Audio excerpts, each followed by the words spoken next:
Ya empezamos, vamos rápidamente, son las 7 ya. Ya empezó, no te vayas. Quédate, ya empezamos.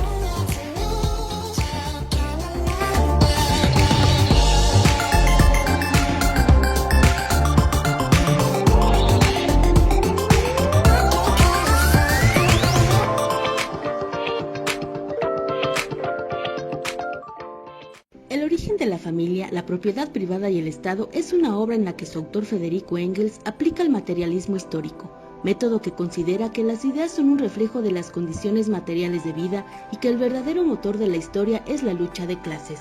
Este libro explica la Fundación Federico Engels, es un análisis científico de las etapas tempranas del desarrollo social de la humanidad, desde las comunidades comunistas primitivas a la formación de la sociedad de clases basada en la propiedad privada de los medios de producción.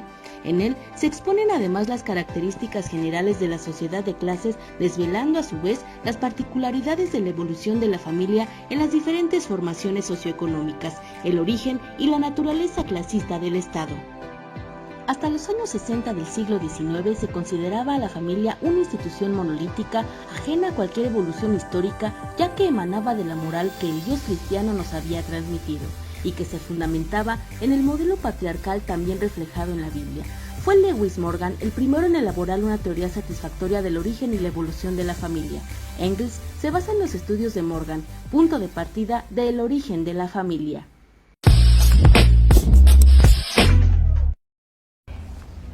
Bienvenidos una vez más a una emisión de Revolución Democrática 2.0. Muchas gracias por estar con nosotros, gracias y bienvenidos a todos ustedes. El día de hoy vamos a tratar un tema muy importante. Acuérdense que hoy es nuestro día de diálogos políticos y café aquí dentro de su programa Revolución Democrática 2.0. Es una sección que nos gusta mucho porque tratamos de desmenuzar para ustedes temas y títulos de libros clásicos que son muy importantes para nuestra formación política ciudadana. Y para ello, el día de hoy, déjenme presentarles, tengo conmigo aquí en el estudio a Javier Espinosa, un politólogo que no necesita presentación. Muchas gracias, Javier, por estar con nosotros. Y asimismo también tenemos con nosotros a Gustavo Hilares Morán, analista y politólogo también. Muchas gracias por estar con nosotros. Y bueno, pues su servidora Gabriela Juárez, una vez más conduciendo con mucho gusto para ustedes. Y bueno, pues antes que otra cosa, yo los quiero saludar. ¿Cómo están el día de hoy? ¿Cómo les fue en su semana? ¿Cómo les va hoy?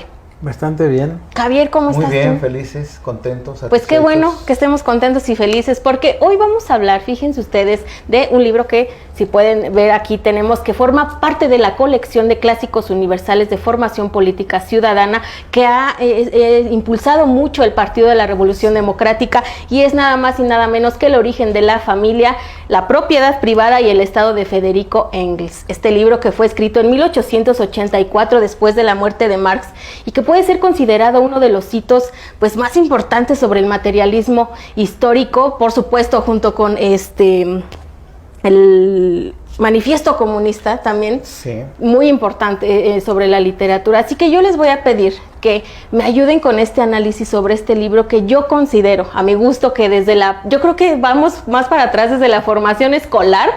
Yo no veo a quién en la prepa no nos lo aventaron, o por lo menos los que nos dedicamos a la comunicación. Era casi como que a fuercita en la lista de los útiles, pero también en la formación política es muy importante. Así que yo quiero que nos ayuden un poquito, por qué es tan importante, de qué se trata. Vamos a contarles a los que nos están viendo. Bueno, como su nombre lo indica, trata de el origen de la familia, la propiedad privada y el Estado, que no son cualquier cosa. La familia tiene inmensas resonancias de todo tipo, ¿no? La familia monogámica, la familia pues de la, ¿cómo se llama? Donde el hombre podía tener varias mujeres, la poligamia, y de otra parte las familias donde la mujer era el centro familiar y tenía o podía tener varios hombres. Lo que examina Engels en este ensayo, en este gran libro, es cómo surge la familia de que tenía muchas formas iniciales y cómo desemboca finalmente en la familia monogámica, que es la que conocemos desde algunos siglos para acá, ¿verdad? Sí, sobre todo porque ya aquí que lo tengo y que lo estoy enseñando ahí a los amigos, voy a retomar dos cosas, Gaby, que tú decías. Uno, no sé ahora, pero antes sí era un libro que casi de cabecera. Y que debería de ser todavía, ¿no, Javier? Pues yo espero que sí, aunque de unos años para acá el nombre de Engels, como el de Marx, están como satanizados ya, por ahí, ¿no? satanizados, Ya señalados. crucificados y ya. E incluso ya los venden en los libros de viejo así como de desecho, ¿no? Pero espero que eso no siga ocurriendo. Pero ya hubo un tiempo en que eso se empezó, pues, a desdeñar, ¿no?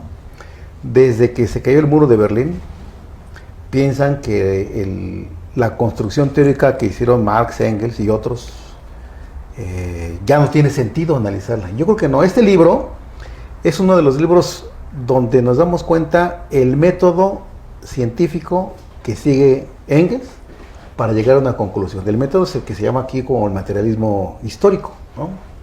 Donde analiza las condiciones de la sociedad y como consecuencia de las condiciones que se viven en una sociedad, pues se producen el tipo de familia, se produce el tipo de la producción, se produce el Estado, desde luego.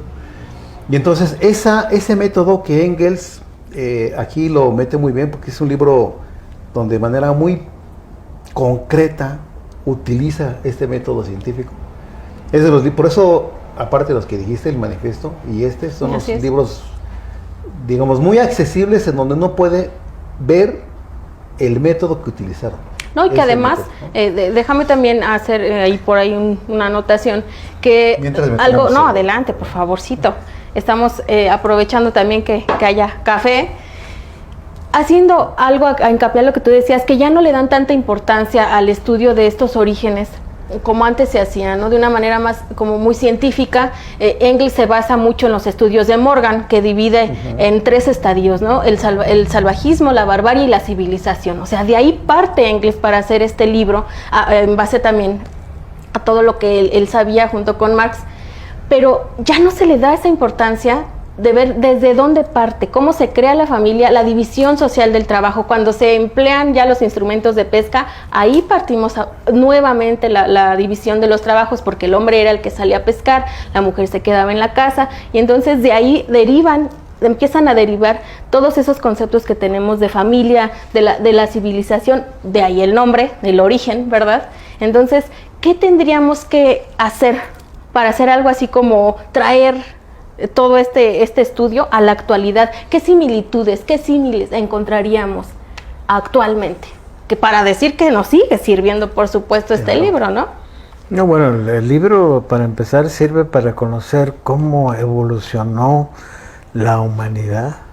Es fundamental, o sea, de dónde venimos. Sí, claro, o sea, el libro se apoya en Morgan, efectivamente, para derrumbar una serie de teorías tontas, se puede decir, o simplemente interesadas, que decían que la monogamia era el estado natural de la humanidad, o que la Biblia, o que que el otro. No, lo que Engels expone, basándose en Morgan, y no solo en Morgan, es la complejidad como surge la especie humana y cómo esos primeros pasos, pues era una mezcolanza aquello. Lo que había era ese famoso comunismo primitivo, donde eran todos contra todos. ¿En qué sentido? En el terreno sexual, o sea, todas las mujeres para todos los hombres. ¿Cuándo empieza a cambiar esto?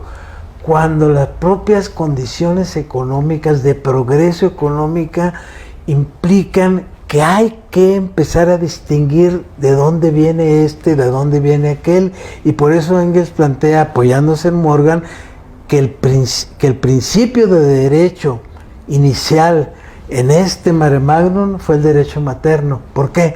Porque no se podía saber quién era el padre. pero sin duda se podía saber quién era la no, madre. por supuesto. Y todavía en la actualidad, ¿no? El dicho que dicen, hijas de mis hijos, mis nietos serán. Engels, Algo así, por ahí Engels así. también se burla de eso, dice, ahora en la actualidad tampoco se puede Sí, no, saber ¿quién sabe? quién es el padre, pero hay un papelito que dice que es Sí, no, fulano de exacto. tal. Por ahí dice el dicho, hijas de mis hijas, mis nietos serán. Hijos de mis hijos, quién sabe, ¿verdad? Porque no estamos seguros. Desde ahí, fíjense, ¿desde dónde, no? Así es. Pero ahí viene el papelito que dice que es el padre fulano de tal. Ah, sí, en el Claro. papelito dice, ya se amoló el asunto porque... Pero fíjate, hay una cosa es- que decía Gustavo importante. Todo ese esquema de la familia que históricamente se tenía un poco impuesta de que solamente había un esquema de familia, que duró siglos y siglos, esa idea impuesta desde luego por por los estados feudales, por la iglesia, ¿no? En todo el mundo, con las investigaciones tanto de Morgan como de otros, y muchos antropólogos, nos dimos cuenta que ni es la única y quizá ni la mejor, ¿no? El modelo de familia con el que estamos viviendo. Pero todo surge a partir, bueno, es un tema que le gusta mucho a José Luis, a partir de la propiedad privada. Así es. ¿Cómo surge la propiedad privada entonces? Bueno, pues a partir de que la producción, tanto de alimentos, ya ahorita un cortito, nos están aquí presionando. No, si es que nos presionan, pero mira, yo te aconsejo algo, para que no nos dejen así como que picados en dónde está el origen de la propiedad Órale. privada, ¿qué te parece si lo dejamos para el siguiente corte? ¿Les parece bien? Me Porque parece eso de bien. que nos corten así sí ¿Qué está pasa? medio gacho, ¿no? Y también los que nos están viendo se van a quedar con ¿qué? ¿Y ¿Qué tal? quiso decir, No. no? Así que mejor vamos a un corte, por favor, pero antes de irnos a este corte yo les voy a pedir que le den un like, nos sigan, denle compartir, follow al Twitter, que dicen ahora, ¿sabes qué es ahora? Twitter, al Twitter, al YouTube, al Facebook, a Revolución Democrática 2.0. En Instagram estamos como Revocrática 2.0. Así que hay en un tiempito que tengan, por favor, compartan este programa para que llegue a muchas más personas. Así que no se muevan de donde están, damos un corte y ahorita regresamos. ¿Sabías que Friedrich Engels fue un filósofo, sociólogo, periodista, revolucionario y teórico comunista y socialista alemán? Nació el 28 de noviembre de 1820 en Barmen, Reino de Prusia, y murió el 5 de agosto de 1895 en Londres, Inglaterra. Engels se hizo socialista ya estando en Inglaterra. En la ciudad de Manchester se puso en contacto con los militares del movimiento obrero inglés existente en aquel entonces y empezó a colaborar en las publicaciones socialistas inglesas. En 1884, al pasar por París de regreso a Alemania, conoció a Marx, con quien ya mantenía correspondencia. Estando en París, Marx, bajo la influencia de los socialistas franceses y de la vida en Francia, también se hizo socialista. En la capital de Francia, los dos amigos escribieron juntos su obra La Sagrada Familia o Crítica de la Crítica Crítica. Esta obra, escrita en su mayor parte por Marx y que apareció un año antes de la situación de la clase obrera en Inglaterra, contiene las bases del socialismo revolucionario materialista. En nombre de la verdadera personalidad humana, la del obrero, pisoteado por las clases dominantes y por el Estado, Marx y Engels exigían no la contemplación, sino la lucha por un orden social mejor. Y veía naturalmente que la fuerza capaz de librar esta lucha en la que estaba interesada era el proletariado.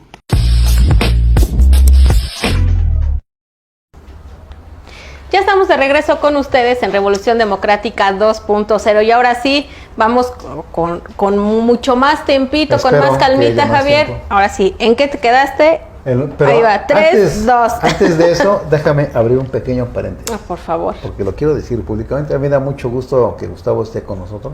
Sí, por supuesto. La verdad es una persona a la que trayectoria yo he seguido impresionante. desde que era muy jovencito. Gracias. Gustavo, la verdad es un gran placer que estés aquí con Gaby. No, imagínense, Conmigo, imagínense imagínate. para una servidora que tan chiquilla, tan pequeñita como yo, ¿verdad? claro. Sí, estoy Sí. chiquita, dije, es que porque no me creen. Imagínense, de ¿También verdad, dijo algo? yo también voy a hacer ese paréntesis porque yo creo que es muy importante compartirles esta experiencia que una persona joven, porque sí soy joven todavía, como yo, tenga la oportunidad de compartir estos libros, de poder platicarlos, de estar conducir estos programas y poder hablar de todo esto, de verdad que es para mí de verdad un honor compartir Gracias. con personas que además de lo que yo logré agarrar por ahí en la escuela, ¿verdad? Pues aquí termino de aprender y termino de verdad de poder analizar todos estos libros, así que también Sí, claro. un honor estar al ratito, porque como que no nos quiere contar mucho, nos va a contar ahí, nos va a contar toda la trayectoria que tiene, de verdad que es empírica, es de todo, como de que no, ahorita a ver qué hacemos, pero nos va a contar. Pero bueno, el tema es entonces, Primero el tema. primero lo que Pero nos... sí, yo no quería pasar. Sí, yo no lo vamos a dejar ir hasta que no nos dé un resumen, ¿sale? Bueno, entonces, vámonos, ¿en qué te quedaste, Como ya me Javier? robé varios minutos del tiempo que nos están dando, voy a tratar de ser más sintético de lo que quería decir. Lo que plantea Engels, y yo pues, me casé con esa idea porque esa fue una formación que agarramos. Yo empecé a militar también muy joven en el PMT.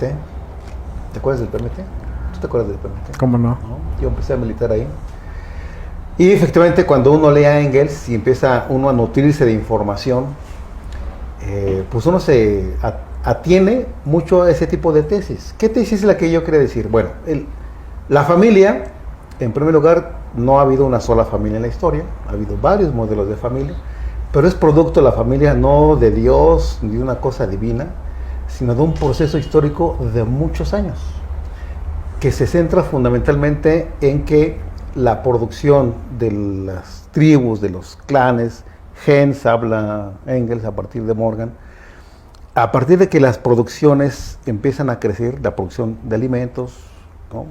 Sí, de la misma evolución. Así es, del toda la hombre. evolución que empieza la producción de los bienes de la comunidad. Cuando empieza a haber de más, es cuando empieza a gestarse la propiedad privada, ¿no?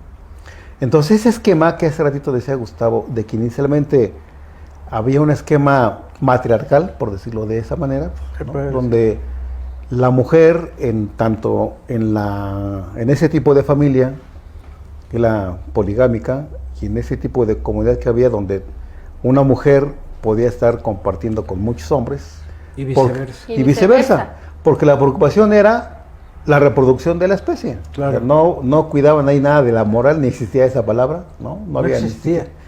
ni se les ocurría eso, era una cosa comunal, colectiva. Engels lo plantea así, es un producto de muchos años de estudio, pero a partir de eso, la mujer es la que tenía, digamos, la potestad de la familia. ¿Por qué? Dos razones, hay muchas, pero hay dos importantes. Hace ratito tú lo decías, ¿no? Los hijos que se iban procreando era claramente a quien le pertenecía, ¿no? Era Sí, la una madre, certeza ¿no? de dónde Así es. salieron, ¿no? Por lo tanto, eran parte de esa comunidad. Sí, claro. Y cuando crecían esos niños, igual se hacían hombres, igual compartían sexualmente con otros para seguir reproduciéndose. Pero cuando empieza a haber un excedente de producción de los bienes, es cuando se empieza a crear la propiedad privada, y entonces la sociedad hace necesaria que los hijos hereden las propiedades del padre. Hablaríamos ahí, Gustavo, ya de la estructura clara de una familia como conociéramos más tradicional, en donde se establece ya un papá, una mamá, un hijo, ya una familia más monolítica, por así decirlo. No, ¿por qué? Porque el proceso fue larguísimo. ¿Pero de ahí empezaba? Ocupó miles de años y fue muy lenta la transformación, o sea, pasar de la familia, digamos, de derecho materno a la familia de derecho paterno duró miles de años, pero finalmente cuando se consolidó la familia de derecho paterno, por así decirlo, todavía había estas, digamos, familias muy numerosas donde estaban el montón de padres, las madres, los hijos, etcétera. Y fue en un proceso digamos, de matización social, por así decirlo, que finalmente se concluyó en lo que Javier llamaba las gens, que ya las gens estaba muy claramente establecido el papel del padre, pero no de cualquier padre, sino del patriarca. Uh-huh. O sea, era el patriarca que a su vez tenía a sus hijos, a sus hijas, sus nueras, sus yernos, etcétera, etcétera. Y esa fue, digamos, la unidad familiar y económica al mismo tiempo que empezó a generar las condiciones de la propiedad privada tal como se conoció, digamos, en la antigüedad, ¿no? Y que después se vio muy claramente en las familias romanas, griegas, etcétera, ¿no? Pero lo que yo quiero decir o lo que quiero enfatizar es que fue un proceso muy lento, que duró miles de años y que finalmente el resultado fue este tipo de familias. Y Engels dice una cosa muy interesante que yo quiero resaltar aquí porque no se ha hecho suficiente énfasis. Engels fue junto con Marx, pero más Engels, de los principales defensores de la dignidad femenina, por así decirlo, ¿Sí? de lo que hoy conocemos por feminismo. Y les leo muy rápido algo de esto, dice Engels. Se refiere a la caída del derecho materno. Te presto la hojita para que no... Sí, no se dice: el derrocamiento del derecho materno fue la gran derrota histórica del sexo femenino en todo el mundo. El hombre empuñó también las riendas en la casa. La mujer se vio degradada, convertida en la servidora, en la esclava de la lujuria del hombre, en un simple instrumento de reproducción. No me extiendo. Lo único que quiero decir es cómo se notaba que Engels y Marx y el marxismo, ese marxismo histórico, pues reivindicaba el feminismo. Así y lo es. reivindicaba desde los orígenes. Después sigue hablando de eso, pero digo, no hay que adelantarse. No, pero es buena esa señal para que lean el libro. No, y que nos demos Pueden cuenta acudir con él. que abarca exactamente el origen de muchas cosas. Así es. Y por ejemplo, vámonos con todo el título del libro, el Estado. El ¿A Estado. partir de dónde? El Estado surge, según una definición muy clásica de los antropólogos, a partir de que hay un excedente. O sea, y junto con el excedente surge la desigualdad. Y junto con el excedente, ¿qué es el excedente? El excedente es lo que no se tiene que consumir hoy, que se puede guardar. Entonces con ¿Quién ese, lo guarda? unos guardan más, otros guardan Así menos, es. otros no guardan. Pero entonces surge la necesidad de una entidad que cuide el excedente, que cuide a los propietarios, que cuide que los esclavos, Así es. porque también surge la institución de la esclavitud, no se rebelen, porque eran muchos más los esclavos que los propietarios. Entonces el Estado surge como una expresión de la sociedad para poner orden en la sociedad al servicio de los propietarios. Pues fíjate que ahí ese tema está bueno y nos va a dar para más, Javier, pero es que de verdad que se nos va el tiempo volando. Vámonos rápido un corte y regresamos. ¿Qué te parece a desmenuzar eso del Vamos, Estado? pues, Porque excelente. nos va muy ad hoc a la actualidad. ¿Quién cuida, qué guarda y qué está guardando y por qué? ¿Quién lo ¿Para cuida y qué? si es que lo está cuidando, verdad? Así que Mientras vámonos. seguimos con el café. Claro que sí, el cafecito. Vámonos rapidísimo a un corte, ahorita regresamos. Síganos, por favor, Revolución Democrática 2.0.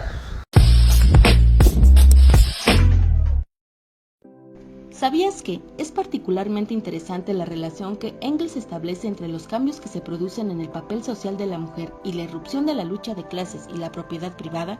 En los estadios más tempranos de la sociedad humana, en los que la obtención de alimentos se basaba en la recolección casual, no había una separación de tareas especialmente remarcable entre hombre y la mujer.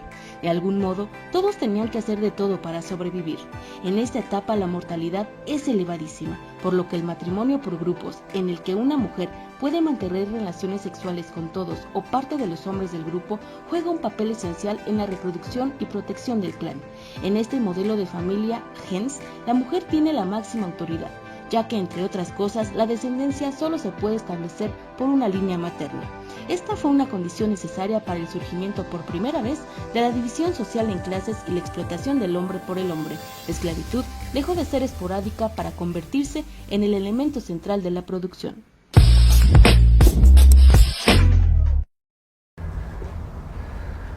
Pues ya estamos de regreso en Revolución Democrática 2.0. Nos quedamos con un tema que viene mucho, nos va a servir en la actualidad, el origen también, cómo se forma esa entidad denominada Estado, qué es, con qué se come y para qué sirve. Ahí nos quedamos, así que yo te ¿Por qué interrumpí, siempre Javier. me tocan a mí los Porque cortes? te interrumpí. No va a decir Javier que lo discriminamos. No, Javier, pues que acá me echan ojos, que ya, Qué que marginado. rápido.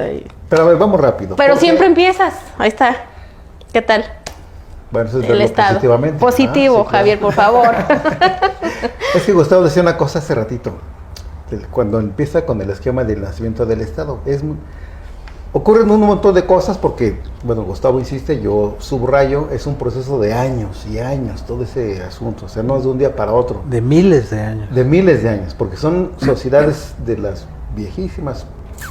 Sí, o sea, ¿Qué? estamos hablando 15, del 20.000 origen años. del hombre, pues, para acá. Así es, hasta realmente la parte monogámica y de la historia es muy cortita en comparación a lo que se vivió antes, Es ¿no? correcto.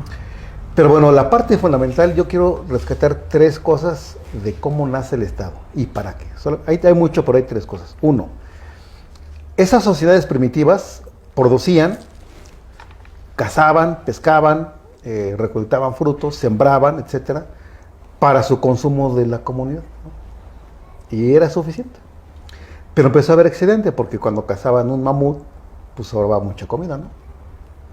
O cuando empiezan a sembrar hortalizas, o los cereales, que fue, digamos, el crecimiento de las principales comunidades, el trigo, el maíz, el arroz, fundamentalmente, empieza a haber excedentes.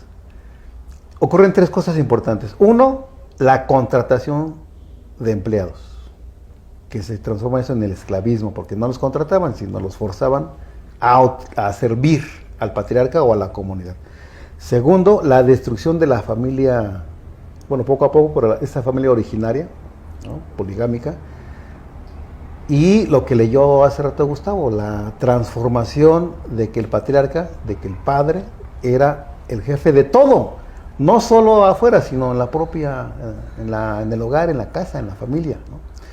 Y 3, nace una cosa importante, el comercio, ¿no? Había gente, sí, porque producían aquí algo, los de aquel lado producían otra cosa, empieza intercambio, empieza a fluir el comercio, y entonces la necesidad de cuidar ese intercambio, la necesidad de cuidar la producción, la necesidad de que los esclavos no se sublevaran, eso da pie a que el Estado surja, ¿no? O sea, un ente que surge de la sociedad, pero empieza poco a poco a tener un poder extraordinario, que sojuzga a la sociedad, que lo crea, ¿no?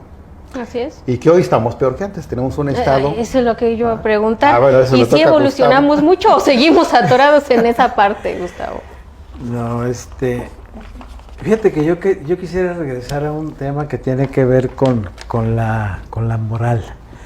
Porque resulta que en los tiempos iniciales, en los tiempos del salvajismo, incluso quizás en la primera fase de la barbarie, no había reglas morales en cuanto a las relaciones sexuales entre los miembros de aquella gran familia, y por lo tanto se daban las relaciones entre padres e hijos, hermanos con hermanas, etcétera, etcétera. Y es también como producto del propio desarrollo social que se empieza a ver como que no es conveniente que tal cosa ocurra. Y los gens básicamente empiezan primero a poner límites a lo más grueso. Padres e hijos no. Siguiente, hermanas con hermanos tampoco. Y así, y de repente ya la gen como tal ya no permite que se den esas relaciones por conveniencia, porque se dan cuenta, claro, entre muchas otras cosas. Bueno, eso afecta a la cuestión de herencia y todo, pero también afecta la presencia y la capacidad física de los miembros. Entonces, ellos mismos se dan cuenta que aquellos gens o clanes donde los padres no se mezclan con los hijos ni los hermanos con las hermanas son más fuertes. Sí, claro. ¿Sí? Y entonces de ahí vienen lo que después fueron tabús, pero que originalmente eran lo que la sociedad en ciernes. La necesidad de sí, la fortaleza. Sí, y entonces ahora es una cosa de moral. Pero entonces, ¿no crees que es parte también del nacimiento de la religión eso? Viene también... O fortalece. Sí, de alguna manera.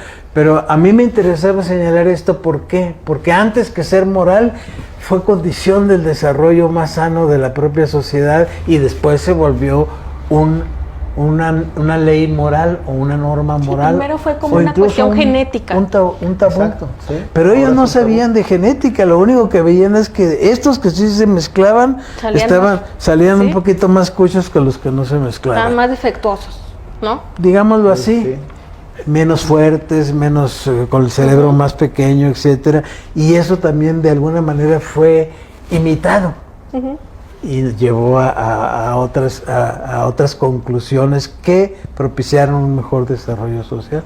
Si tuviéramos que hacer, como lo decía yo hace rato, un símil, si partiéramos, no sé, de ahorita, de hacer nuestro origen de la familia, yo creo que también seguiríamos todavía avanzando, porque ahorita ya hay incluso familias homoparentales, ya el esquema de familia sigue evolucionando y sigue cambiando. Sigue cambiando la cuestión de la propiedad privada. Yo me acuerdo que antes las mujeres no podían ser propietarias de las tierras, así es, ¿no? así es. Entonces, en eso seguimos avanzando. No podían heredar la tierra, no podían ser propietarias de la tierra. En la cuestión del Estado, ¿cómo estamos ahí? Ahí sí evolucionamos, sí pudiéramos hablar de que hay un avance ahí, o hay como que una similitud muy pequeña que nos va a seguir tardando años y años. Va a seguir tardando. Como el origen de la familia. Yo no veo una evolución positiva. Sí. ¿Qué pasó? Que no le des la vuelta, dicen por acá. Que no le dé vuelta, ¿qué? El Estado. El Estado. El Estado de Baja California es el estado donde yo nací y estoy muy orgulloso.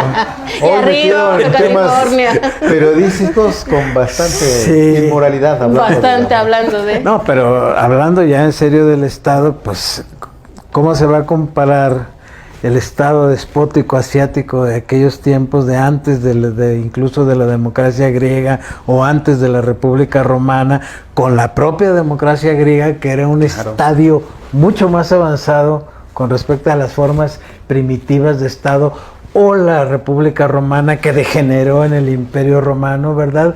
O con las propias monarquías medievales, por la gracia de Dios, etcétera, etcétera, a los estados democráticos de la actualidad? ¿Cómo vamos a comparar un estado donde el rey decía el Estado soy yo, a un estado donde el presidente dice el Estado soy yo, que ya no se da, ¿verdad? Híjole, si no. Casi no se da. Afortunadamente eso ya no ocurre, y menos en México, ¿verdad? Sí. Entonces, hablábamos en unos programas sobre el príncipe de Maquiavelo, que decíamos, ¿quién es el príncipe? ¿Quién sabe quién será? Aquí igual el Estado que dice el presidente soy yo, pues quién sabe, el Estado soy quién sabe, me suena por ahí. Lo acaba de decir, ¿no? Sí, apenas. Bueno, lo he repetido ya varias veces. No, pero lo acaba de decir apenas el sábado, cuando se refirió a lo de Yotzinapa. Es cierto. Así es. Y se los dijo enfrente de los muchachos.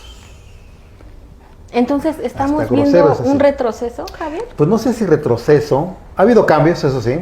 Muchos positivos, como dice Gustavo, porque sociedades de hace 300 años a las de actual sí son totalmente diferentes, ¿no? En México, por ejemplo, padecimos mucho un estado duro, autoritario. No hablo de los 70, sino de hace 400 años. Pero que sí vino evolucionando, ¿no? Por la participación democrática. Pero no sé si hemos evolucionado más porque la necesidad de tener un Estado hace que hagamos monstruos. O sea, que el Estado esté encima de la sociedad y sea el que nos manipule, nos controle, nos mate, ¿no? Siendo que el Estado es producto de la sociedad, o sea, somos los creadores. Es como Dios, más o menos. Algo así. Cuando el hombre crea a Dios, lo hace bueno, ¿no? El que da la cosecha, el que da las lluvias. Pero de repente es el que da castigos, ¿no? El que te convierte en piedra, o te manda un diluvio, ¿no? Así es. O si te portas mal, te manda al infierno. Y te está viendo, además. Te está viendo. Pues, entonces, un Dios malo, como un Estado malo, es producto de una sociedad. Del poder que como sociedad pero se una otorga. sociedad difícil, porque al no tener la apertura democrática o la apertura de participación social, pues crea ese tipo de monstruos. El Estado, la Iglesia, la Inquisición, un Dios malo, ¿no? Así es. Pues como pueden ver, definitivamente son libros, son parte de la colección de clásicos universales de formación política y ciudadana, que como bien lo dice en su nombre, nos ayudan a formar un criterio, nos ayudan a hacer un fortalecimiento de todos nuestros conocimientos para aquellos que militan, por supuesto, y que participan activamente en la política. Es por eso que estos programas tienen ese fin, que podamos discutir con personas que saben muchísimo de los temas, que han participado en la política, que tienen una trayectoria muy amplia, que nos cuenten cómo es que este tipo de literatura les sirve a la ciudadanía para poder ejercer sus derechos, para poder conocerlos, porque no nada más es decir, pues tengo derecho a esto, porque así dice la Constitución. Yo creo que también es ahondar, profundizar un poquito más en el origen de muchas cosas para poder entenderlas y exigirlas, ¿no? Correcto. Vamos a un corto rápido. Ya nos están mandando un corte otra vez. Otra No vez. puede ser Les posible. digo. Si yo me acabo de voltear, ya se acabó el tiempo. Yo quería comentar algo sobre lo que podríamos llamar las predicciones de Engels. ¿Qué te parece si lo hacemos al regresar de corte? Perfecto. Perfectísimamente. Nos damos rápidamente un corte y ahorita regresamos.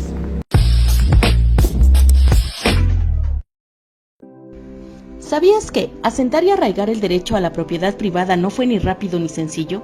Pues chocaba frontalmente con una mentalidad basada en la propiedad colectiva de los recursos. Con la consolidación de la propiedad privada surgieron los intereses enfrentados entre individuos de la propia gens, los poseedores de los recursos y los que carecían de estos recursos, es decir, los explotadores y los explotados. Así es como surge una nueva necesidad: ¿cómo evitar que los explotados se rebelen contra los explotadores?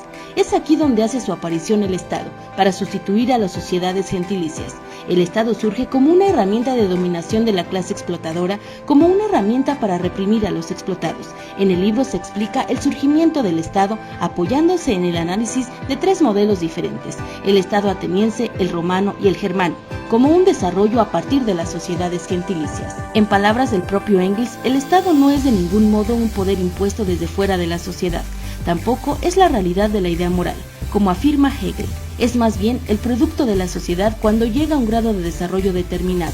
Es la confesión de que esa sociedad se ha enredado en una irremediable contradicción consigo misma y está dividida por antagonismos irreconciliables, que es importante para conjurar.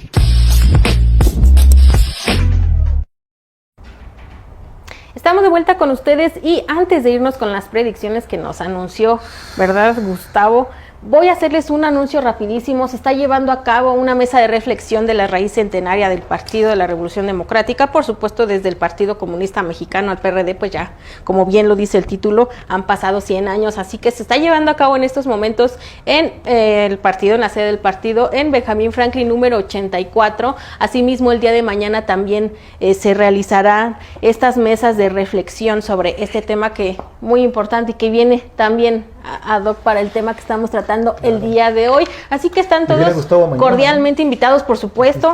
Va a estar nuevamente el día de mañana. Me toca mañana. Mañana le toca, sí, porque hoy nos lo robamos aquí, como de que no, si no, hoy le tocaba aquí. Ya mañana se va para las mesas de reflexión en Benjamín Franklin número 84. Están todos invitados, así que vénganse. ¿A partir de a qué hora es? A las 5 de la tarde empiezan las mesas. Mañana Ahí son está, 2. 5 de la Hoy tarde. son 2 mesas, mañana son otras 2 para... pues es conmemorar los 100 años del Partido Comunista. Ahí y está. Lo que venimos recogiendo en la historia. Ahí está, pues ya lo saben, están todos cordialmente invitados. Y ahora sí, después de este anuncio, nos vamos con lo que nos prometieron de este lado. A ver, vamos. 2 cosas nada más. Engels se burlaba mucho ahí en esta obra de las declamaciones filisteas, sensibleras, cursis, sobre que con la monogamia llegó el amor entre un hombre y una mujer, y él decía, pero ¿de qué están hablando? Si la monogamia a partir de que se instauró era un arreglo comercial entre los padres del novio y los padres de la novia. ¿Cuántas veces no se casaron sin conocerse? O sea, se conocían el día que se casaban. Ahí en la iglesia. Y todo dependía, Casi. mucho dependía de los recursos que tuviera la familia de la novia, de los recursos que tuviera la familia del novio, etcétera, etcétera. Entonces, esa sátira, esa burla de Engels, para mí es muy, muy interesante y muy valiosa, porque Engels no niega que exista el amor entre una persona y que finalmente se casen, pero lo que él dice es que es nuevo, muy nuevo en la historia y muy excepcional todavía. Pero bueno, Engels escribió en 1884 el libro, ¿no? Y 2 sobre las predicciones. Engels dice, por tanto, se refiere a que en qué momento va a desaparecer el Estado. Y dice, el Estado no ha existido eternamente, ha habido sociedades que se las arreglaron sin él, que no tuvieron la menor noción del Estado ni de su poder. Al llegar a cierta fase de desarrollo económico, la división de la sociedad en clases hizo surgir el Estado. Ahora nos aproximamos con rapidez a una fase de desarrollo de la producción en que la existencia de estas clases ya no es una necesidad y por lo tanto, si desaparecen las clases, desaparece el Estado. pues tenemos malas noticias para mi querido Federico Engels. Ni han desaparecido, ni ha desaparecido el Estado y no se ve en el horizonte. No se ve para cuándo va a ocurrir esto. Y claro, se suponía que el capitalismo, como parte de todo ese entramado, también iba a desaparecer. Y yo, ante tantas frustraciones históricas, he llegado a la conclusión de que más que luchar por el socialismo, ahora habría que luchar por un capitalismo con rostro humano. En serio y en broma. Conclusión. Bueno, me llega esa última frase.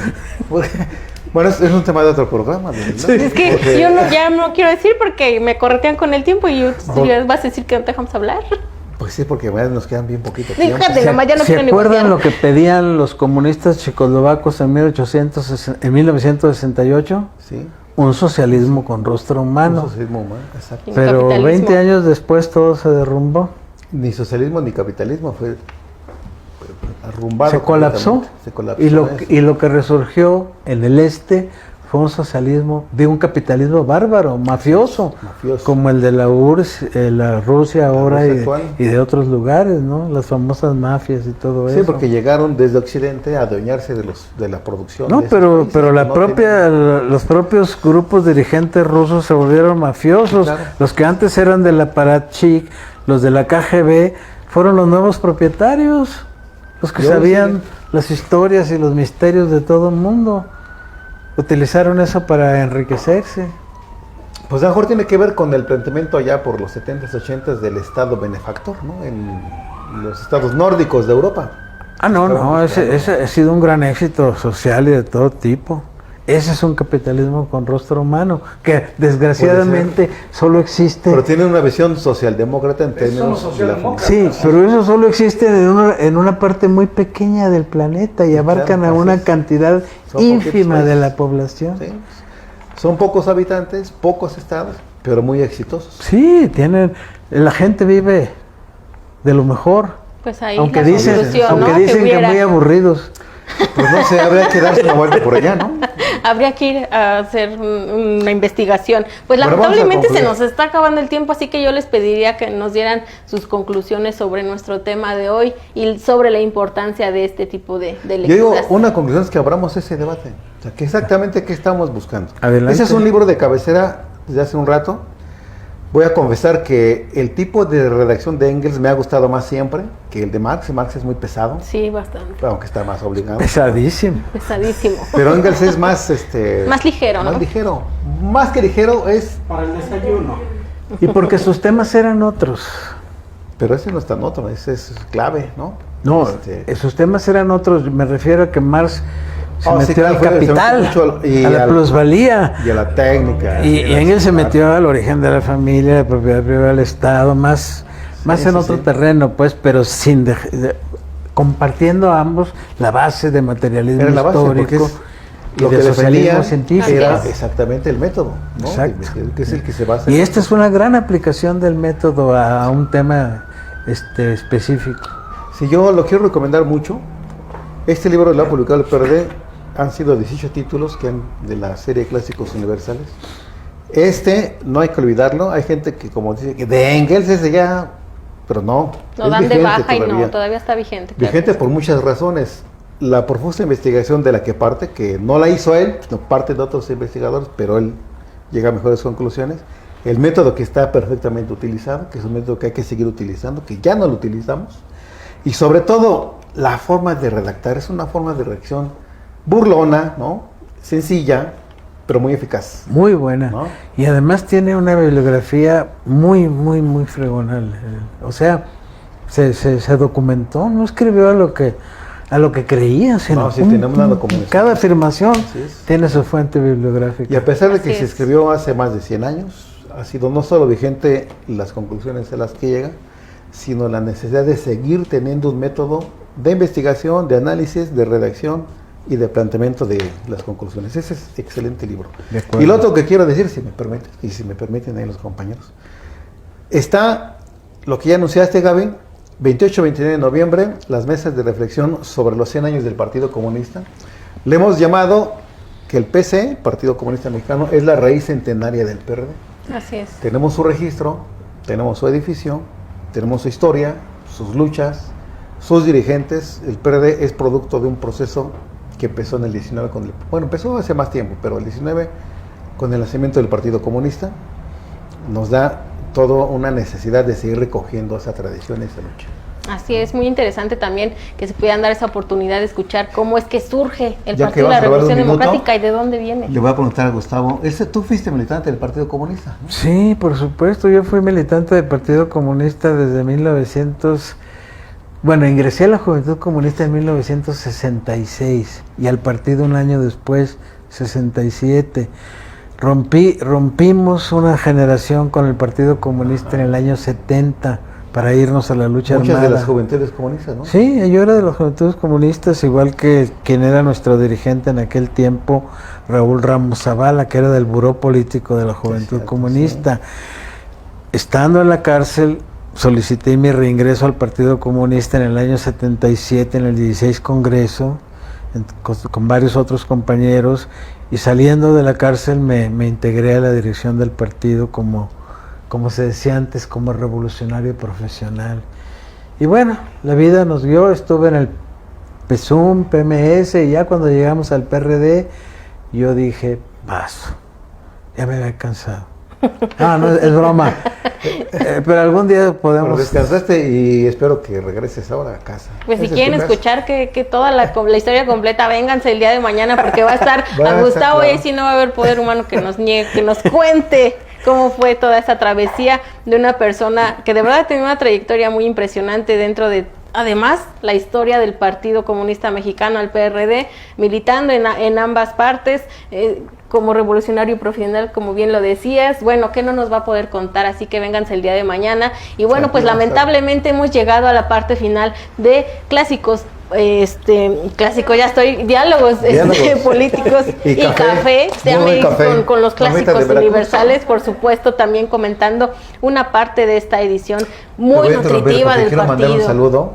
Claro, está con nosotros el doctor Manuel Cifuentes, que es, digamos, el responsable de los programas, secretario de Así es el culpable de que nos haya inculcado el interés por estos libros, que además es rescatar, que es el partido que impulsa de verdad la cultura como parte de nuestra formación política y ciudadana. Así que yo les agradezco que hayan estado con nosotros, que de verdad nos hayan dado la oportunidad de escuchar sus opiniones, de desmenuzar estos libros para la ciudadanía, que son muy importantes. Vengan por su libro, están aquí en el por partido. Supuesto, pueden venir. ¿A dónde lo pueden encontrar rápidamente? Está Javier? en la librería Ágora, que está en la planta baja del edificio del PRD, Benjamín Franklin, y Amazon de manera gratuita. Ahí está, Así pues cómo poder negar. Pueden venir por y por los títulos que hemos publicado. Ya no hay pretexto, señores, a leer, que leer de verdad nos da mucho conocimiento, y el conocimiento, acuérdense que aquí en China es poder de exigir, poder de saber y poder de participar activamente en la vida social, política, económica y democrática de nuestro país, porque vaya que nos hace falta. Yo soy Gabriela Juárez, esto fue Revolución Democrática, Diálogos Políticos y Café. Muchas gracias por estar con nosotros.